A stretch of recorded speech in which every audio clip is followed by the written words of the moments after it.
all of our phenomenal viewers, listeners, and supporters. I am your host, Brianna, podcast Bree Harris, and I am so excited to be here. If you're a new audience member, welcome. We are so grateful to have you. Welcome to another episode of Connected, where we discuss all things mental health, employment, and stories. Before we dive in, this show is sponsored by Contra Costa Behavioral Health Services and John Muir. In this episode, we are joined by an incredible guest, the co-founder of The Black Neighborhood, a nonprofit organization dedicated to empowering communities through access, resources, and connection. After holding a degree from the Howard University, almost a decade ago, our guest took a bold step in founding this organization, starting with Free Farmers Market in East Oakland. This gradually expanded their impact with initiatives like mental health hikes, turkey drives, scholarships, domestic violence prevention, and an ever-growing list of life-changing programs. This ventures out to the Bay Area, New York, and Los Angeles. One of the standout initiatives, a series of group hikes that evolved from a modest gathering of 30 to 50 people to now hosting nearly 150 participants after 39 hikes. These events aren't just about physical activity, they're also intentional spaces for networking, personal growth, and mindfulness. Before each hike, the group takes part in a mental and mindfulness exercise, setting the tone and journey for not only the body, but the mind and soul as well. And the best part? These hikes are free and open to everyone, promoting the idea that everyone deserves access to the healing power of nature. We'll be discussing the importance of mental health days in nature, how the power of community is harnessed on these hikes, and why our guest believes it's essential to take time for yourself in the great outdoors. Please welcome Corey Elliott. Thanks for having me. Wow, that might be the best introduction I've had thus far. That's good. That's good. I like to hear that. We take some time on this. How are Bree, you? I really appreciate that. Of course. It's an honor. I'm so glad to be here at Connections House and to be interviewed by the infamous podcast Bree. And everyone behind the scenes, thank you all so much for having me. Yeah, of course. It's an honor to always be in your presence and the Black Neighborhood's presence. It's just good energy, good vibes. I love Danya to this day after one of our hikes. You don't even remember that, but went to Danya after a hike, and I just went there the other day. I met some cool people on the hikes and stuff. So okay. It's good. It's good. We're here to talk about mental health days in nature. Before we start, how are you doing? How are you feeling? Fantastic. God is good. Today's the 8th day of January, and so starting the year off with purpose, starting it off with gratitude, starting it off with sincerity, and calm. I'm usually running around so much and just doing 50 things at one time, and so I'm really looking forward to starting this year off with peace and one foot in front of the other. I know that's right. Peace. I love that. My son's middle name is Peace because I wanted to instill this is peace, This is just something I'm going to speak into existence all the time. I always call him Mr. Peace, because I need him to be peaceful and I need peace in this household. So I'm just going to speak it all the time. So I feel you. I hear you. Like I said, it's an honor for you to be here. And I think I really want more people to know about the Black Neighborhood, which is why you have been on my radar for a minute. I know we did a previous episode before while we were on the hike, so I've actually been on one before. And yeah, it's a great organization. And congratulations to your screening of your documentary. So thank you. Corey is a man of many talents. Yes, I am. If you want to watch that screening, it's a documentary on Bayview's Hunters Point. It is called What Bayview Was, Is, and Can Be. You can find it on YouTube. I just started a YouTube channel for the documentaries that I'll be making. It's called TBN Docs, right? The organization is The Black Neighborhood. That's the first documentary that I've made. I've always been a visionary, even with starting this org. My mother made me, this may be a tangent, but my mother had me sit down and watch the PBS Black Panther Vanguard documentary. Myself, Kimani, and one other co-founder. And the three of us were just sitting there, and she's basically like, so what y'all gonna do? And then she had me watch it again by myself, and she's really like, at this point I had graduated college, and she's like, these young men were younger than y'all. Like, what are you gonna do, Corey? And so it's pressure. Facts. It is, and I've always kind of been in this lane. I started like an org called Teens on a Mission when I was in high school, where we read books and then discussed current events. And so this was just another iteration of me just wanting to do things for our community, for the world and just give out good and great vibes. And so she really put that battery in me. Like, what are you going to do? And I had almost been visualizing TBN probably 5 to 6 years before we actually started. And so, God had given me this vision and this idea. And I spoke with Kimani, spoke with my cousin, and the three of us just collaborating, building this vision and this plan. And then I'm thinking like, well, we're from a small city, right? Richmond, California. Shout out to Richmond, California. Shout out Richmond, California. That's where my family's from too. Absolutely. And also, having gone to Howard, Kimani had a roommate named Bryce, who's from Oakland. And so we've always known about some of the tension between both cities. But from their relationship, we began to be in Oakland a little bit more. And so I knew that Bryce was someone who's always been very good at getting things done. Very, very good at getting things done. He's another visionary in his own right. And so I pulled up to him, had him sit down and watch the documentary. And he also helped to add to this vision and to this goal. And then he brought on Uzo, who is another co-founder, and he helped to add to this goal. And so there's 5 co-founders in total. And collectively, we were able to start the Black Neighborhood in 2016. Right on. And I love that you all are educated too. I was just reading about that. Like, you hold a degree, Kimani holds a degree, Bryce holds a degree, and Uzo, I believe, holds a degree from San Jose. Yeah, so I love that, and I love that you all have degrees in areas where it's like community based or just anything of that nature. And it also gives you leverage. I mean, a lot of people like to talk about how like college is a scam, school is a scam, but you kind of take away from the networking opportunities that you get in college. And like you said, like, Kimani's your brother and then his roommate, and then you guys all came back to California and did what you had to do. And I love that you guys came back to California and didn't just like do stuff. It could have been easier to just be like, okay, I'm about to do something in DC and just stay here or whatever. But yeah, and then you were also a teacher, so it's just you just do so many things, and I love that. And I love that you point out that your mom put the battery pack in you, because that's really where it starts. It's like, what are you gonna do? Yeah. Coming from Howard, as you know, I got a master's of teaching in New York, right? We met in New York 10 years ago. And all of us were able to get experiences from not being home and to see the Black diaspora in different areas and to see how we as a people show up. And so for us to come back to our cities where there's so much legacy and there's so much history, right? We've never said that we're the only people to start this, but for our era, we never saw this. We didn't see Black men doing what we're doing, showing up the way that we show up. Again, not saying that they're not there. There's a bunch of phenomenal orgs that started before us. There's a bunch of orgs that we've been able to inspire.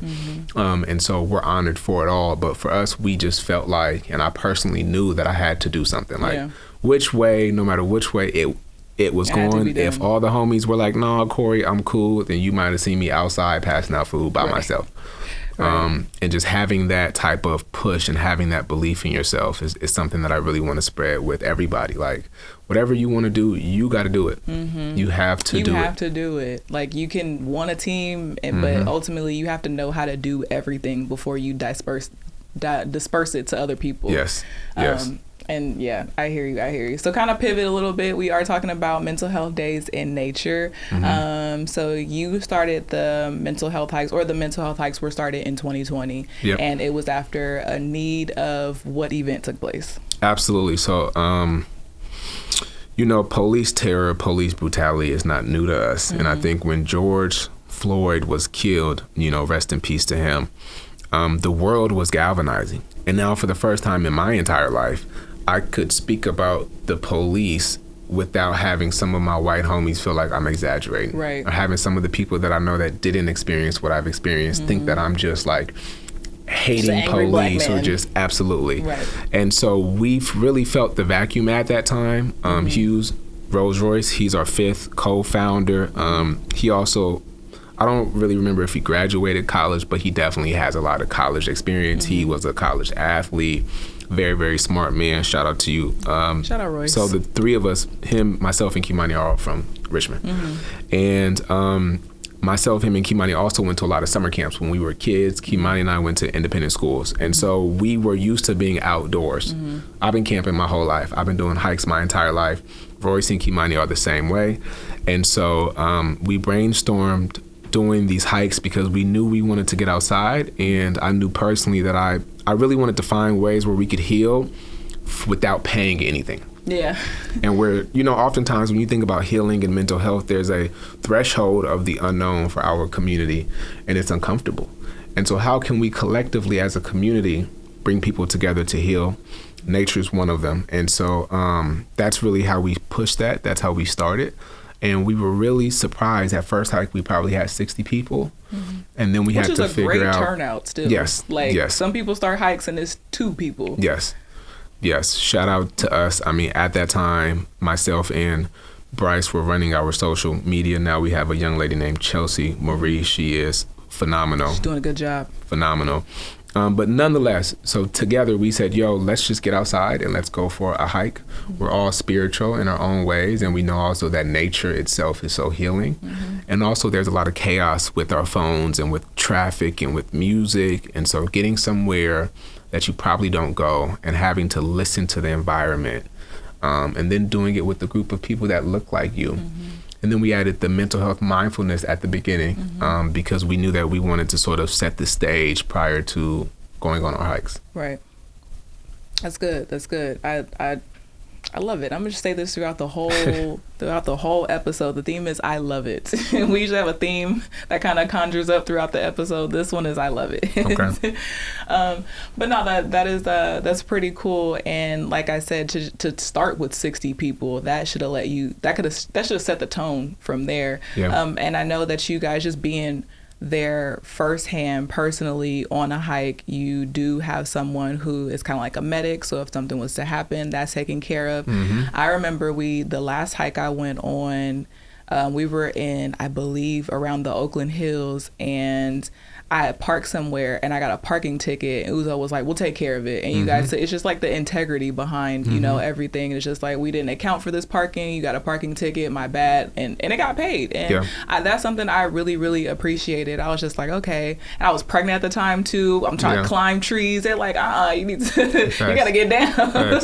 But it was good. It's always good vibes. And like I said, I met like some really cool people, and just watching it grow over the few years that I have been following, it's been like very inspiring, and you're always doing something new and just having great turnouts for the Black neighborhood, and people show up for you. And I think that should speak to the founders and the community that you have cultivated. Ultimately. Thank you. No problem. So my next question, because you kind of knocked them all out, but like just to kind of expand, what role do you believe nature plays in overall mental health, especially with Black communities? Absolutely. Nature is the origin. And so oftentimes, you know, I'm a cowboy as well. Shout out to the Buffalo Soldiers of Seattle. Soldiers. You know, riding horses and just being in nature is almost getting back to ourselves, right? And so oftentimes we're on these hikes and we are the only Black people around. And you can see a lot of people look uncomfortable. Yeah. There's a lot of people that are happy though. Yes, people. It's a lot of us. And then you have those folks who look happy because they know like this is something that they haven't seen. I've had multiple amazing white people and, you know, people of other ethnicities that have almost said thank you to me and that have been happy and that have been so supportive.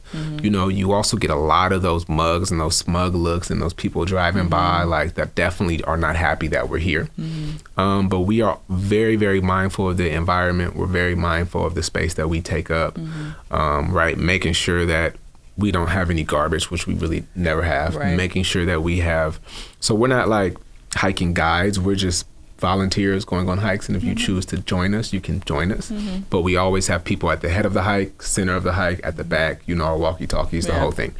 And so really just to answer you more directly, nature within itself is such a healing component of everyone's life. Sometimes we just forget that. Yeah. And so for us, just being in an environment where even with 130 people on a hike, there's many moments where you feel by yourself because it spreads out and you're walking at your own pace. And now you're stuck looking at a tree that's 4 or 5 times older than you. Right. and hearing the birds and just being in a space of outdoors that, again, I feel like it's just bringing everybody back to their original selves. I agree. When we wake up, we see buildings, we see cars, we see homes. And when I personally am in environments where there's a lot of nature around, I get intimidated. And it's an unsettling feeling because it's not my norm.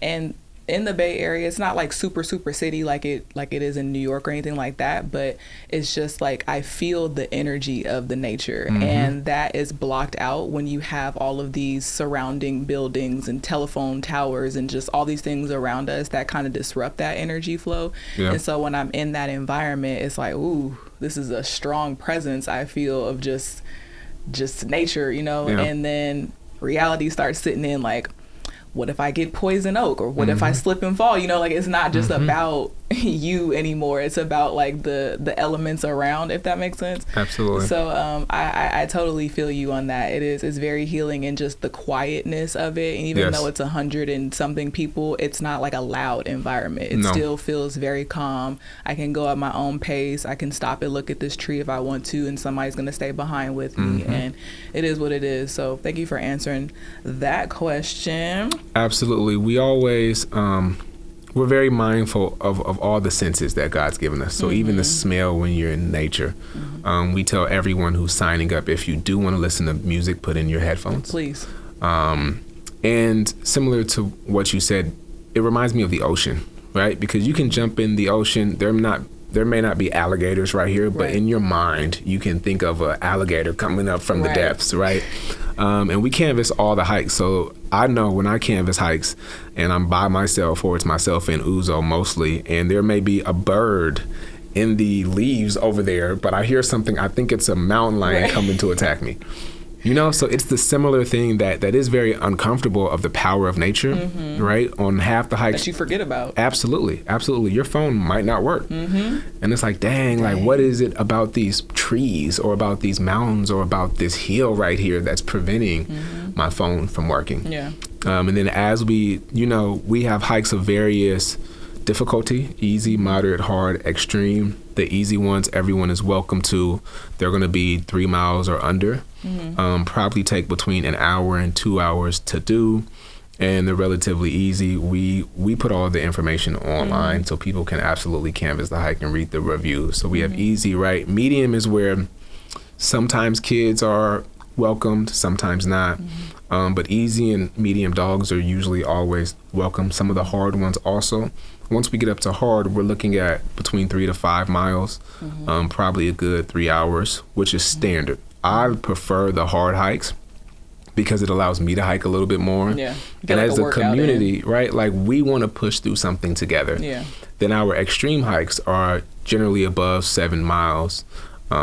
We did Dipsea Trail last year. That was probably like 12, 13 miles and up. And so those extreme hikes are my favorite because that's when you really are working, and that's when you're really, one with nature. And the views, I mean, we get to the, when you're riding on the freeway in California and you can see the mountaintops, like we get to the top of that mountain. And so looking at this huge canvas of earth and of God it makes you feel small, but it also makes you feel so powerful to know that I did this, I'm here. And then for me as, the person that's figuring this out, that's when I'm reminded of the power of what we're doing. Because you see folks that at the beginning are like, I don't know if I can do this. And then we help support them to get to the end. Yeah, I love that. And I love that. See the theme. I got to come up with different things to say, but that's all I can explain. But I feel you, and to know that, hey, I did this with my friends, people that I love, people that I care about. We all did this together. We got to the top. It's a gratifying feeling. I know on one of I think the first hike I came on, and I tried to do the interview, and my cameraman didn't show up, and I was so upset. Like I could not focus on the nature around me. Like I was just so in my head. And then some girl, I don't remember her name, but shout out to her, and we just started talking, and then I was like, and that was it, and then the hike was over. And we got food afterwards, but it was just really good to just like have that extra that extra community, and it just kind of grounded me and reminded me, like, be present, you know, like, yes. Timing is everything. God's timing is everything. So it just wasn't meant to be. And then a year later, I was able to do the episode, and then we're doing another one almost another year later. Absolutely. So it's just like how things just play out. And like you said, it's a healing environment. Let's see, my next question. So what kind of feedback have you received from people who have attended these hikes? Can you share an impactful story where a participant experienced a noticeable shift in their mental health? Absolutely. Give us a testimony. Okay. First and foremost, thank you to all the supporters, everyone that's come on our hikes. I mean, you know, like I said, the past year we had over 100 people, practically every hike. Our extreme hikes, like what we did, a 13-mile hike, we had 85 people. It was phenomenal. That's a lot. And so that was, I'm going to call those our hikes in our 30s, right? We started on hike 1, and I made sure to number each hike. Like each hike has, the name of the hike is the number, which for me was, I'll say that was a good idea. Yeah. I'm proud of myself for doing that, because it makes it so easy to know which hike you came on. So when folks are like, yo, man, thank you so much for the hike. I'm like, great. What hike were you on? Oh, I was on 17. I was on 27. I was on 33. I was on 20. Okay, facts. Yeah. And then that even helps me to know what month that was or what year that was. And so I would say that, one, we are not a dating organization, but there's a few people that have had first dates from our hikes. There's a couple that end up getting married that met on our hikes, and they've talked about it all the time. Speaking about a particular testimonial, at we just finished our 39, at our 38th hike, there was a woman who had a lot of health complications. And she had just gotten out the hospital. She had dang near been paralyzed for a while, and so she wasn't sure if she was going to be able to do the hike. She had a walking stick, but you couldn't tell that. She said like 2-3 months before that, she couldn't walk. And so she had been building herself up, and this hike was her way of almost like an accomplishment of a goal. Wow. So she was dealing with that and just some internal health conditions. And I remember at this hike, I was the anchor. And so I'm just walking with her, and she starts spilling her story. And she's telling me, you know, and she starts shedding a tear. I almost did. I had to keep it together because, you know, I'm trying to make sure we are everything's smooth. But she's just telling me how proud of herself she is. And she's thanking me for walking with her and for not feeling like she's alone. And she just kept telling me more and more about her story. She had been in a car accident. You know, I believe she had a form of cancer. Her mother had passed. Like, there was just a whole lot that was going on in her life. And at some point, I felt a little uncomfortable. Like, hey, like, you don't have to tell me all of this. We just met. You know what I mean? But she probably needed that. And she probably felt a safe area to do that. Yes. And at the end, like, she hugged me, and she was just so appreciative that we provided this space. And because there's so many of us, even if you come by yourself, right? We have folks driving from Stockton, San Jose, Sacramento, and even further up, right? People have been on the road for 2-3 hours to make it to the hike, like, by themselves. And there's such a community, and everyone is so welcoming, and everyone is so warm, that just like with you, right? Like, someone came up to you and eventually spoke to you. Right. And that's how it is. And so there's so many more testimonials. I mean, there's so many men that come from rough areas that have said, like, man, you know, I'm from South Richmond, I'm from East Oakland, I'm from West Oakland, wherever they're from, and I've never been on a hike. And I didn't even know how powerful this was for my mental. You know, we've had a few guys that are facing some time, and they're like, man, like, this is what I'm doing before I have to go sit down. And my mother even, right? So she and her friends came on probably from hike 5 to hike 22. And from coming to our hikes, they started a hiking group. They're all over 50. It's 4 of them. And they were hiking every month for like a year and a half. And so even my mother and one of my aunties and their friends to be able to share, like, Corey, y'all started us hiking, and this helped us build a community, you know, in our age group. Yeah. And I love that for older people as well, because, like, in our community, and with certain generations, it's like you get older, you stop moving, you stop being as active, and certain ailments come and stuff like that. And so the fact that your hikes opened up, you know, your mom and her friends to be able to just continue to move. Like, that's awesome. Before my mom passed away, she used to run with this organization called Black Girls Run, and there's so many different chapters throughout the United States. Okay. And so she met a lot of her friends. She met a lot of her friends through that hike or through those runs and stuff, and they started traveling, doing 5Ks and doing all this stuff. And then COVID hit, and then she ultimately stopped being as mobile. She was working from home. The gyms were closed, things like that, which ultimately led to her demise, and certain things happened. So I've been very intentional about moving my body and making sure that, you know, I stay in shape or just be healthy in general, because sometimes in our community, it's like, I'm going to pray, and then that's it. And it's just like, you can't just pray and not have any action behind it, you know? So it's like, you have to, they go hand in hand. So sometimes you can pray some stuff away. So I don't want to take away from that. Yeah. So my bad. But I'm just saying, there does need to be some action too. So something that, awesome.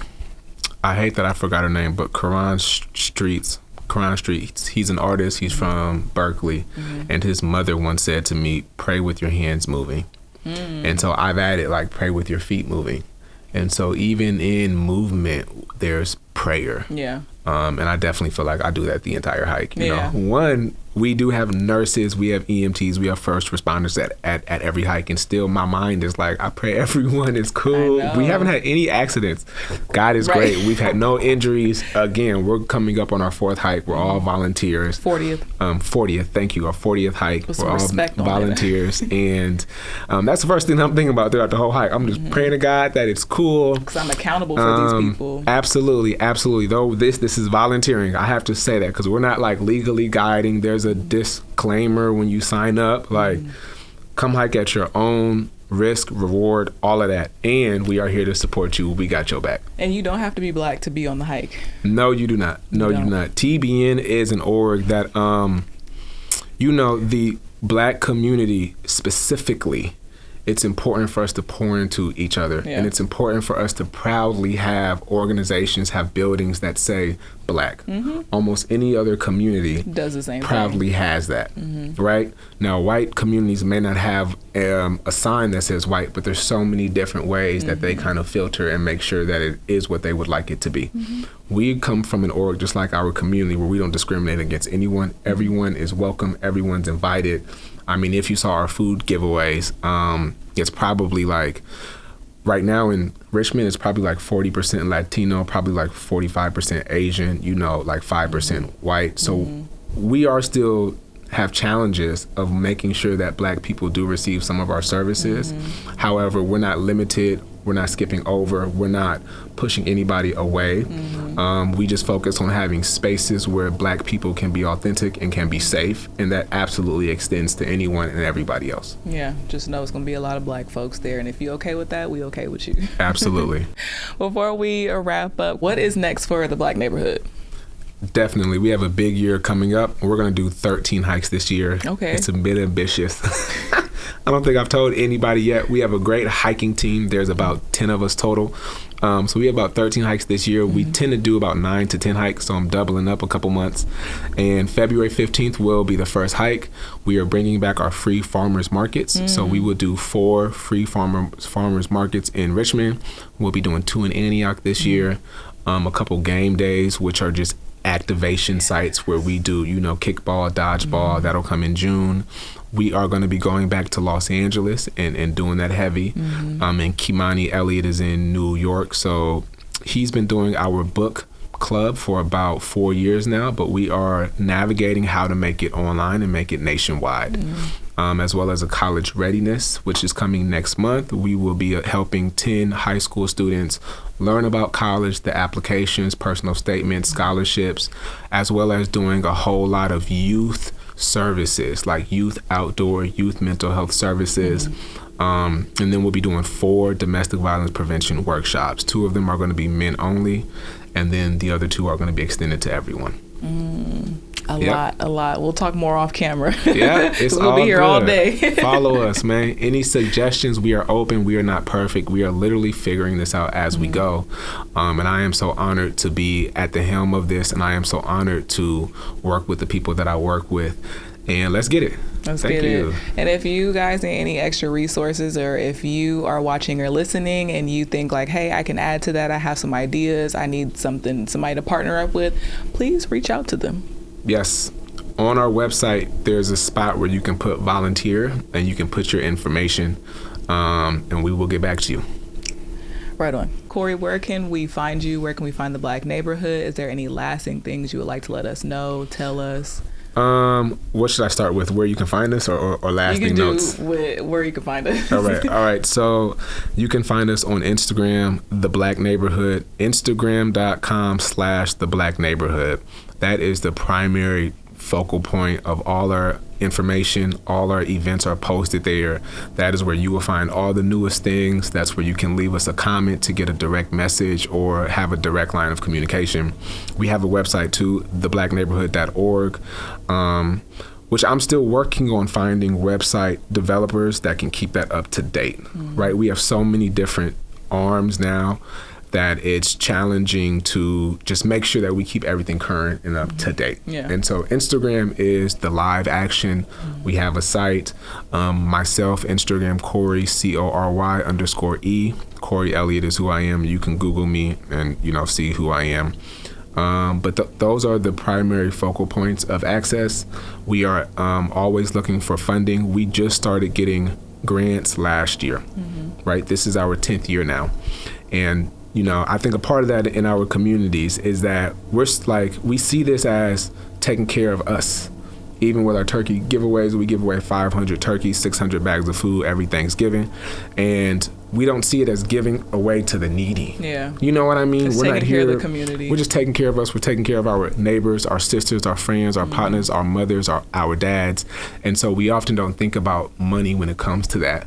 And so my goal is to be able to prioritize funding so that at least a team of us can make this a job, and can really, really give the organization 5-10 times more than what we give it now, all having to do work outside of this.